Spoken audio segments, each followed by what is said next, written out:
De retour ici sur ce plateau de troisième mi-temps et sur votre chaîne de prédilection, Fomafo TV, si c'est maintenant que vous nous pratiquez. Merci de venir à bord de notre émission, mesdames et messieurs. Nous allons entamer ce deuxième sujet, c'est tout comme encore le sujet sur l'actualité sportive, c'est-à-dire la 34e édition de la Coupe d'Afrique des Nations qui se joue actuellement en terre ivoirienne, le pays de Didier Drogba, de Yaya Touré, de Kolo Touré et de Gervinho. Alors, mesdames et messieurs, nous allons passer sur ce deuxième sujet. C'est bien entendu la deuxième sortie de l'équipe guinéenne dirigée par Kaba Gawara qui vont affronter, je vais parler des Scorpions gambiens. Oui. Et on se rappelle de l'édition 2021 du côté de Cameroun où le rêve de tout un peuple guinéen, 12 millions d'habitants, ont été brisés en une soirée par ces Scorpions qui, en tout cas, ont rendu cette soirée. On se rappelle en tout cas que voilà, la Gambie, on se dit un petit pays qui s'est servi du football guinéen pour bâtir aussi leur première participation. Ouais, leur première participation qui ont réussi à éliminer la Guinée et puis par la plus belle des manières, sans qu'on se retrouve. Les joueurs guinéens, voilà, ils étaient complètement perturbés. Et encore, c'est encore ce même pays, dans leur deuxième participation, qui vont croiser les Guinéens dans cette 34e édition. Tous vont se rencontrer, en tout cas à la deuxième rencontre. Quand on sait que la Gambie hier a été étriée, crucifiée, abattue par le Sénégal. Ça vous dit quoi? Est-ce que ça vous dit que ce n'est pas la même équipe gambienne qui revient? Bon, on ne peut pas comparer les matchs, c'est-à-dire des rencontres telles que les Gambie jouent face au Sénégal. 3-0. Le Sénégal arrive à marquer les 3 buts contre les Gambiens. On va dire maintenant, Gambie est une petite équipe. Non, non, non. Les rencontres ne se discutent pas comme ça. Mais cette fois-ci, les Gambiens... Chaque rencontre a ses réalités. A ses réalités. Cette année, les Gambiens vont comprendre qu'au retour de nos grands hommes tels que Nabi Keita, Abdoulaye Touré et le meilleur buteur africain actuellement, Segou Grassi, au retour des 3 hommes-là, les Gambiens vont comprendre qu'ils vont envoyer le score plus que les Sénégalais. C'est une équipe, bon, bien que moi, je n'ai pas tellement suivi le match compte tenu des obligations professionnelles, quelques séquences de jeu. Mais est-ce qu'on peut dire que c'était une équipe qui était face à un gros, c'est-à-dire le champion d'Afrique, le Sénégal, certes qui a passé par tous les paramètres pour stopper toutes les occasions, pour en tout cas mettre et prendre la Gambie en chandise? Oui, la Gambie, oui. L'influence aussi joue face à l'adversaire tel que champion d'Afrique, tel que le Sénégal de Sadio Mané, de quoi et de quoi, Ismaël Sarr, Pape Matar Sarr. Tu vas dire, hey, ce sont des hommes qui vont nous faire du mal, quelle qu'en soit la situation de l'épreuve. Et surtout face à... Parce qu'en fait, pas sorti dans le cadre, mais on nous dit que c'est souvent la Gambie, c'est comme si on veut dire une colonie du Sénégal. Parce qu'avant, dans la géographie, on nous dit que c'était Sénégambie, Sénégambie. Et c'est évidemment, est-ce que c'est cette même colonie qui se colonise encore sur les rectangles verts? Oui, le football déjà. Parce qu'hier, ils ont colonisé quand même la Gambie. Franchement, le Sénégal, c'est quoi? Tant d'occasions, tant de buts déjà. Tout à fait. Mais regardez, quand ils jouent contre le Sénégal, Sadio Mané est présent. Les autres aussi qu'on vient de citer sont présents. Moralement, tu vas dire que ce sont des heures que j'ai l'habitude de les regarder, de les suivre dans les différents championnats européens. Mentalement, ça va jouer sur toi. Mais l'équipe qui est en face de nous, comme ça, Gambie, c'est une équipe athlète. Sans vous mentir, c'est une équipe athlète. Pour les battre, il faut être fort aussi. Parce que là, il n'y a pas de superstar. Il n'y a pas de superstar. C'est comme l'équipe, le club Tico. Voilà. Tout le monde. C'est une équipe qui joue en bloc, et bas et en bloc haut. Mohamed Mangué Touré, en tout cas, on se rappelle de 2021 où nos joueurs sont tous passés sur le dos de la cuillère. Et c'était face à cette équipe gambienne. Et le vendredi, ça sera le 19 de ce mois de janvier, la Guinée va rencontrer cette équipe gambienne qui, encore derrière, ils ont raté leur première sortie, qui sont dans un match de revanchard, contre la Guinée, parce que la Guinée n'a qu'un point et la Gambie n'a que 0 point.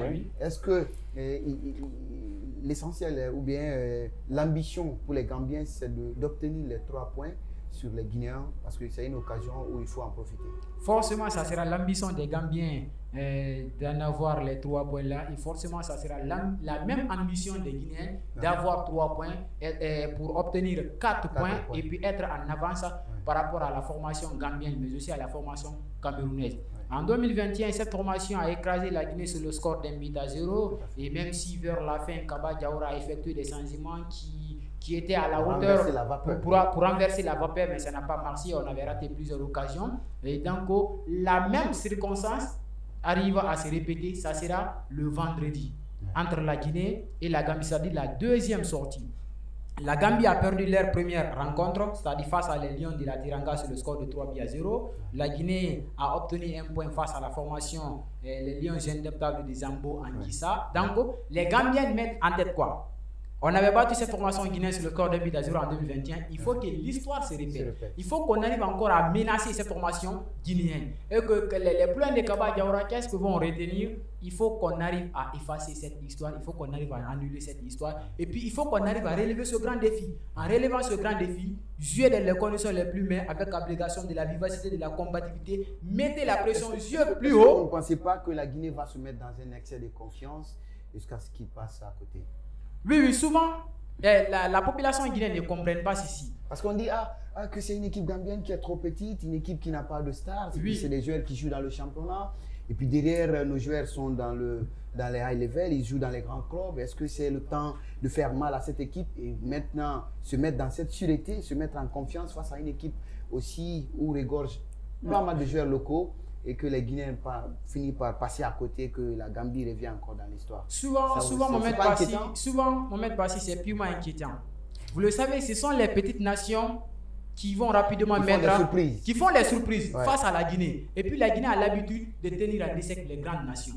Je vous donne un exemple. En 2015, la première sortie de la Guinée face à les éléphants de la Côte d'Ivoire, et en 2015, rappelez-vous, la Côte d'Ivoire qui avait pris cette Coupe d'Afrique des Nations qui a été organisée en Guinée équatoriale, battue et qui a été vainqueur lors de la grande finale face à la formation ghanéenne. Et puis la Guinée, leur première sortie, a fait le match nul face à cette formation ivoirienne. Oui. Souvent, la Guinée arrive à menacer ces grandes nations-là, mais les petites nations, c'est le contraire. Je vous donne un exemple. Et lors de la rencontre qui vient de se passer, et même pas 5 mois, c'est-à-dire les éliminatoires de la Coupe du Monde 2026 prévus au Qatar, c'est la formation de Botswana qui a écrasé la Guinée sur le score de 1 but à 0. Et on se rappelle en 2012, la Guinée avait écrasé cette formation sur le score de 6 buts à 1. Cette petite nation footballistique du continent africain a pu mener la Guinée sur le score d'un but à 0. Donc, c'est étonnant. Souvent, c'est étonnant. Parce que c'est ce qu'on est en train de comprendre sur les lèvres de Mohamed Mangué Touré. Il ne faut pas faire peur aux Guinéens parce qu'on a cet ADN déjà qui commence à se dessiner par les Gambiens. On dit, on va briser le rêve de ces Guinéens. Et cette révélation que vous êtes en train de faire, c'est inquiétant. Alors, il faut laisser cette histoire, Mohamed Mangué Touré. Nous, on veut vraiment marcher, bouffer ces Gambiens parce que... Nous voulons tous que l'histoire s'annule. En 2021, je vous dis, le code identique du Sénégal, c'est 221. Oui. Vous enlevez 0, vous avez le 221. Et nous sommes en 2024. Oui. Nous voulons le code identique de la Guinée, c'est 224. Oui, mais nous voulons que l'histoire s'arrête. Non, mais regardez, la CAN, cette année, il y a beaucoup de surprises. Oui. Regardez, Algérie. Oui, tout à fait. Algérie a fait. Égypte. Nigeria de Osimhen. Oui. C'est ce que je dis. Je dis, cette année, c'est la CAN Guinée. La CAN pour la Guinée. On va enlever le 0, notre code identique 224. La CAN sera automatiquement en Guinée. C'est ce que nous voulons. C'est ce qu'on va dire et ce qu'on va souhaiter. Votre histoire de révélation là, on en a marre. Alors, mesdames et messieurs, vous êtes dans le troisième mi-temps, une émission de chaleur, de grinta, d'intensité. Et ici, nous allons continuer toujours sur ce prochain match. On était en train de parler de l'adversaire guinéen, c'est-à-dire la Gambie. Et cette fois-ci, nous allons parler de l'équipe guinéenne, c'est-à-dire le contenu qu'a proposé l'équipe. Est-ce que ça sera le même contenu en tant que coach, Fassine Mariam, face à une équipe qu'on appelle la Gambie? Est-ce que vous proposerez le même contenu, c'est-à-dire le même classement, le même système face à une équipe gambienne pour avoir le score? Le système, oui, c'est bon. Le système de 4-2-3. 4-4, c'est bon. Ouais. Oui, mais les joueurs maintenant, si... Est-ce qu'il faut remanier aussi? Il faut remanier l'effectif. Pourquoi? Parce qu'il y a des moments sur le terrain, il y a des joueurs qui ont besoin de faire la différence. On a besoin de ce gamin-là, tel que Naby Keita, Abdoulaye Touré, Guirassy. Dès que les trois seront... Vous ne pensez pas quand il y a trop de stars dans le jeu, personne ne veut jouer pour son prochain? En tant que coach, quelle analyse faites-vous sur ça aussi? Parce que aussi... Bon, tout dépend de l'entraîneur. Il n'a qu'à dire à ces gamins, pour se qualifier, il faut gagner, il faut battre la Gambie. Match nul ou quoi, bah, non, laissez tout. Pour se qualifier, si vous voulez rester ici, il faut battre la Gambie. Oui. Et vous prenez au milieu, il y a Moriba, il y a Konaté, il y a Agibou. Est-ce que, en tant que coach, est-ce qu'il faut remanier aussi le milieu? Parce que on a vu bien avant qu'il enlève Konaté et faire sortir, faire entrer Diakité, un certain Diakité, si j'ai bonne mémoire.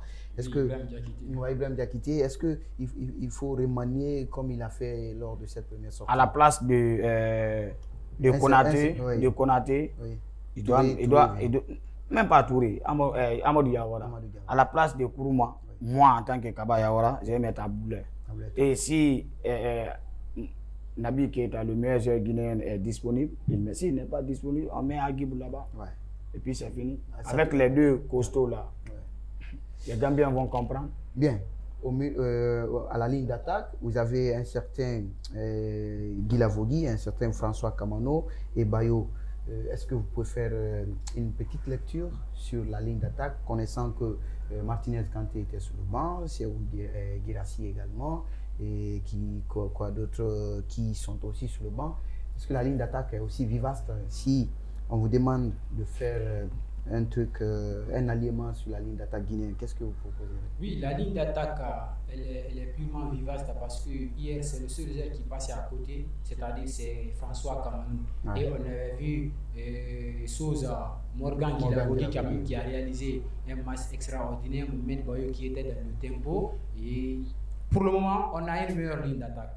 Et il faut remplacer juste peut-être, est-ce que Kaba va préférer mettre Bayo sur le banc, titulariser Serhou Guirassy, parce qu'appelé ici Serhou Guirassy, c'est l'un des attaquants les plus ciblés de cette canne. Après Victor Osimhen, il faut toucher Serhou Guirassy. Est-ce qu'il va préférer Serhou Guirassy plus que Bayo? Est-ce qu'il va préférer Bayo plus que Serhou Guirassy? Est-ce qu'il va considérer Serhou Guirassy comme le remplaçant? C'est qu'il a dit, il a tenu ça lors de sa conférence de presse, qu'il préfère Bayo plus que Serhou Guirassy. Parce que Bayo est capable de faire la différence par rapport à Serhou Guirassy. Non, attention. Non, attention. Pourquoi je dis ça? Parce que souvent, Serhou Guirassy, lui, il attend le ballon à la ligne d'attaque. Bayo, il est capable, même s'il perd le ballon, il est capable de venir ici. Attention, ça c'est le système guinéen. À Stuttgart, c'est un jeune qui vient chercher, même décrocher. Est-ce que c'est la même chose avec l'équipe nationale? C'est ce que je suis en train de dire. C'est pourquoi lors de cette, avant la phase finale de la Coupe d'Afrique, il a fait une sortie sur son truc, sur sa page Facebook, en disant que s'il y a un système qui est construit autour de lui,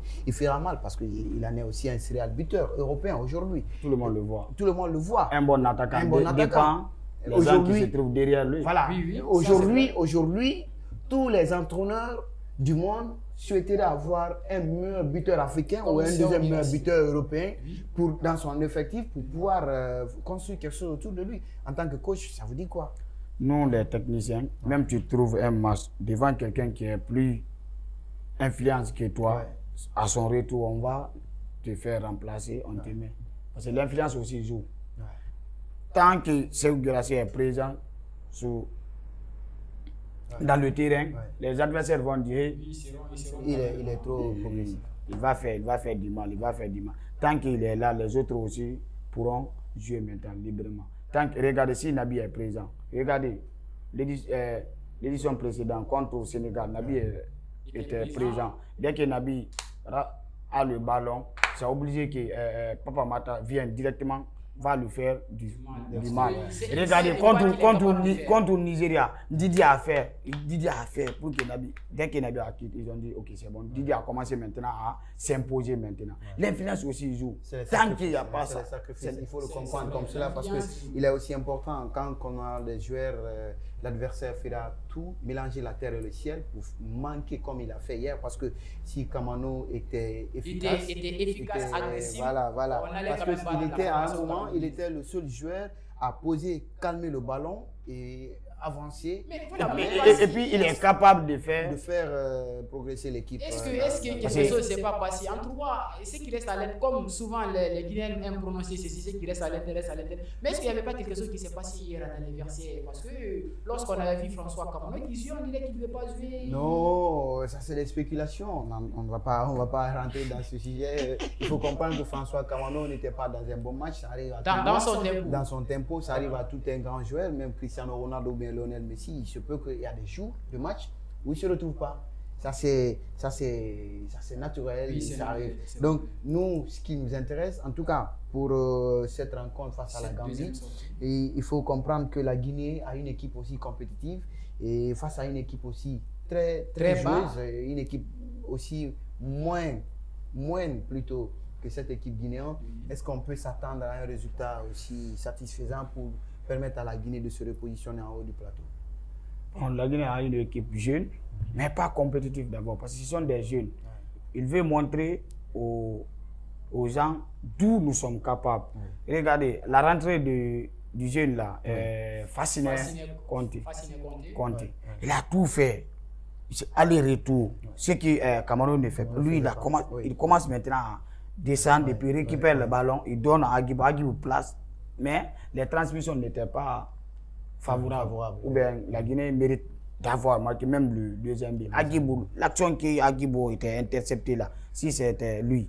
Parce que la vitesse n'est pas de même. Agibou, c'est un milieu du terrain. Lui, on l'appelle souvent Kylian Mbappé. Alors, en Afrique, si on dit souvent à quelqu'un Kylian Mbappé, c'est ça, c'est qu'il est devenu la cible des défenseurs. Il faut comprendre que Mangué Touré, que la Guinée, vous faites les phases éliminatoires directes, c'est-à-dire la troisième sortie, on va croiser les Lions de la Teranga. Est-ce que le match de la Gambie n'est pas une opportunité pour les Guinéens d'obtenir les 3 points, quoi qu'il en soit? C'est le match d'opportunité pour la Guinée d'avoir les 3 points. Aujourd'hui, j'ai suivi sur la page de Ela Diouf qui a fait des sketchs, qui a fait des speaks, qui avertit tous les adversaires, autant pour moi, du Sénégal. Les adversaires du Sénégal, vous savez, il en est habitué parce qu'on le sait. Depuis qu'il était joueur, avant un match, il fait des provocations, il fait des attaques. Il dit qu'on va marcher sur vous. Encore, il a fait. Il dit, en tout cas, c'est un avertissement à tous les adversaires du Sénégal dans cette poule parce que le Sénégal fera le doublé de cette CAN. Est-ce que ce n'est pas inquiétant parce qu'un certain Ela Diouf qu'on connaît et puis qui est encore aux côtés de ses frères? Non, si vous voyez que Ela Diouf arrive à évoquer ça, c'est qu'il a une certaine confiance à sa formation, à son effectif. Et nous voyons tous actuellement le Sénégal a un bon effectif. Donc il faut profiter dans le match de la Gambie. Il faut profiter dans le match contre la Gambie d'avoir les 3 points. Si nous avons les 3 points et que le Sénégal, même s'il arrive à pas, non, on aura la chance, quel qu'en soit le Sénégal, quel qu'en soit les circonstances, Sénégal-Gambie, nous pouvons se qualifier. C'est pour éviter donc c'est le match que voilà.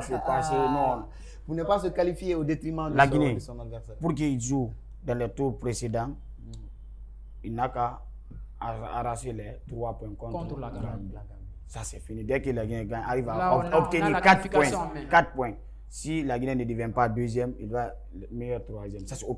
Avec les 4 points, non, c'est fini. Mesdames et messieurs, vous avez compris, c'était les mots d'un entraîneur de qualité qui a passé son diplôme d'ECAF. Et vous avez compris ici, il dit et il le confirme que l'important, il faut que la Guinée parvienne à arracher les 3 points face à l'équipe gambienne. Ça sera le vendredi 19 janvier 2023 au stade Charles-Bani Koni, également de Yamoussoukro. Et nous, on est là, en terre guinéenne, on va suivre cette rencontre en direct sur les différents canaux de communication et même si sur Fomafo TV.